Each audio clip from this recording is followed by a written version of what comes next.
और देखो, परमात्मा ने नारी की सर्जना क्यों की, सृष्टि में औरत क्यों बनाई? ताकि पुरुष का दिमाग सेंटर में रहे। अगर औरत नहीं होती तो आपने अपने आप को ईश्वर से भी ऊंचा समझता। मैं बताऊंगा नहीं तो आपके समझ में नहीं आएगी। वो उर्वशी, मेनका, रंभा थोड़ी सी कमर हिलाती थी तो बड़े बड़े विश्वामित्रों के सिंहासन हिल जाते थे। कितना भी बड़ा कामयोगी और ब्रह्मचारी हो, औरत दिखते ही पसीने आ जाते हैं।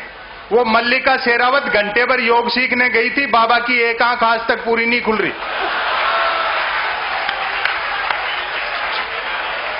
बहुत अच्छा।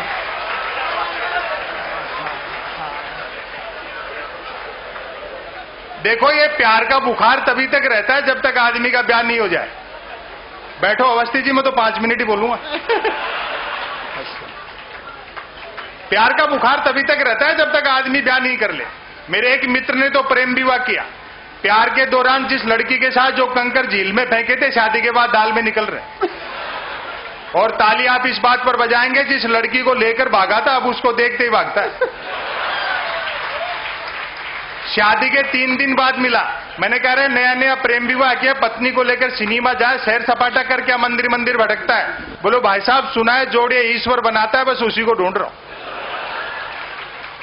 ये बहुत त्याग और समर्पण का काम है। जितने नौजवान पीछे बैठे हैं, कुमार विश्वास को सुनने आए हैं, मैं एक निवेदन कर दूं, एक कैरियर तक दांव पर लगाना पड़ता है प्यार मोहब्बत के मामले में। ऐसे कई लड़कों को जानता हूं जो कॉलेज के जमाने में मेरे साथ पढ़ते थे, जिन्होंने अपने बाप की गाड़ी कमाई से प्रेमिकाओं को जलेबी खिलाई, आजकल शहर के नामी हलवाई बने हुए हैं। और प्यार मोहब्बत के मामले में मेरे दोस्त का त्याग तो महात्मा बुद्ध से भी बड़ा था। महात्मा बुद्ध अपनी पत्नी और बेटे को सोता हुआ छोड़कर चले गए थे। वो रोज रात को इंतजार करता है कि लुगाई सोए तो घर में घुसूं।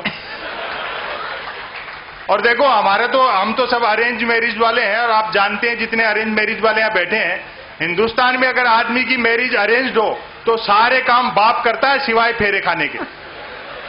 वहां प्यार मोहब्बत की गुंजाइश नहीं है। हाँ, मैं सही बता रहा हूं आपको।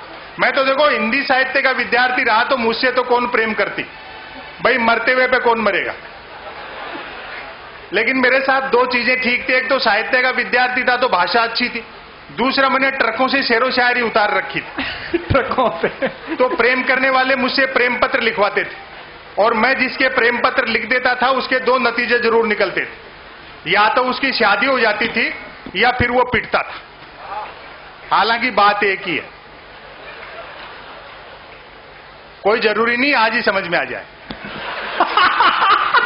15 अगस्त दूर है। आज भी कई मिलते अपनी पत्नी और बच्चों के साथ जो मेरे प्रेम पत्रों की वजह से ब्याहे गए। मुझे देखते ही दांत पीसते हैं कि नालायक जॉर्ज बुश एक अच्छी खासी अमेरिकी फौज को इराक में उलझा दिया। हिंदुस्तानी आदमी आम दिन तो छोड़ो, 14 फरवरी को वैलेंटाइन डे आता है, उस दिन तक प्रेम नहीं कर पाता। 14 फरवरी को वैलेंटाइन डे के दिन क्या हुआ? श्री राम सेना वालों ने तो यह कह दिया कि जो प्रेम करता हुआ मिला उसको पीटेंगे। और सरकार ने पुलिस को यह हिदायत दे दी कि देखो इस दिन कोई प्रेम से वंचित नहीं रह जाए। जो प्रेम करते हुए मिले उनको तो श्री राम सेना वालों ने पीटा, और जो नहीं कर रहे थे उनको पुलिस वालों ने पीटा। हम सब बाजार के दबाव में। ये वैलेंटाइन डे वगैरह क्या है? मेरे ख्याल से वैलेंटाइन डे एक सोने का हिरण है जिसे बाजार के जंगल में उन कंपनियों ने छोड़ रखा है जो धनुष बाण का बिजनेस करती है।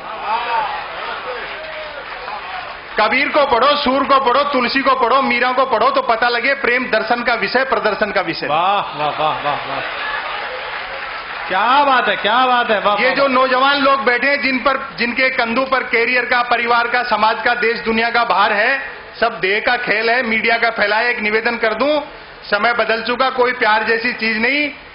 पर समा का वो जो जलती है समा, उसका स्थान ट्यूबलाइट ने ले लिया है। परवाना जलने की गरज से जाता है तो छिपकली खा जाती है। तो राष्ट्र के सामने जो असली मुद्दे हैं उनकी तरफ ध्यान जाना चाहिए। ये गिरावट का दौर है। राम जानकी के स्वयंवर से चले थे, राखी सावंत के स्वयंवर तक आ गए। और बात अच्छी लगे तो समर्थन करना। वो राखी सावंत का स्वयंवर आपने भी देखा होगा, जो स्वयंवर की तरह दिखती है उसने स्वयंवर किया।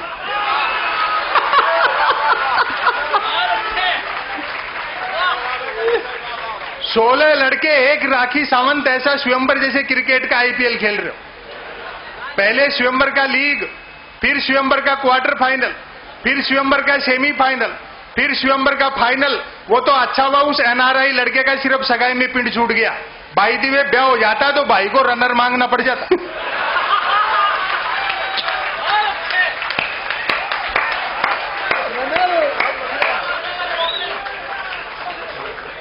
उसके बाद आए एक वो राहुल महाजन, एक स्वयंवर उन्होंने भी किया। मैं तो टेलीविजन वालों से निवेदन करता हूं यार, राखी सावंत का राहुल महाजन का आपस में करा देते, दो की जगह एक ही घर डूबता। लेकिन अच्छी बात है, प्रिंट मीडिया से थोड़ी उम्मीद है कि आप लोगों ने ये कार्यक्रम, एक समय था जब पत्रकारिता और साहित्य में कोई अंतर नहीं था, वरना इलेक्ट्रॉनिक मीडिया तो जो जिस हिसाब से काम कर रहा है आप सब लोग देख रहे हैं। आधे समय तो चैनलों पर नेता आते रहते हैं, आधे समय सांप बिच्छू भूत प्रेत, और हम लोग भी बड़े मन से देखते हो कि चलो यार नेताओं से तो ठीक ही है। वाह संपत जी वाह। एक चैनल कह रहा हमने स्वर्ग के सीढ़ियां लगा दी, दूसरा कह रहा हमने लंका ढूंढ ली, या अयोध्या ही गले में फंसी पड़ी। ये टीवी चैनल वाले तो गरीबी के दृश्य भी तब तक नहीं दिखाते जब तक कोई स्पॉन्सर नहीं मिल जाता। अब देखो इन क्रिकेट वालों का, इन क्रिकेटियों का इतने अहंकार में डूबे हैं कि वाइड का एक रन भी मिल जाए तो हेलमेट उतार कर आकाश की तरफ देखते हैं। यार वाइड में तुम्हारा क्या योगदान? और आज की रात एक कड़वी बात कहना चाहता हूं, मेरा व्यक्तिगत विचार है, हो सकता है कुछ लोग सहमत नहीं हो। कुछ लोग कहते हैं कि साहब एक बड़े क्रिकेटर को भारत रत्न दिया जाना चाहिए। अच्छी बात है, दुनिया के बहुत बड़े क्रिकेटर हैं, लेकिन एक बात पर आप जरूर तालियों की मोहर लगाएंगे, यार उस दिन कुमार कैसा लगेगा जब एक भारत रत्न कोका कोला बेचेगा। हाय हाय वाह वाह वाह वाह वाह वाह वाह। आहा आहा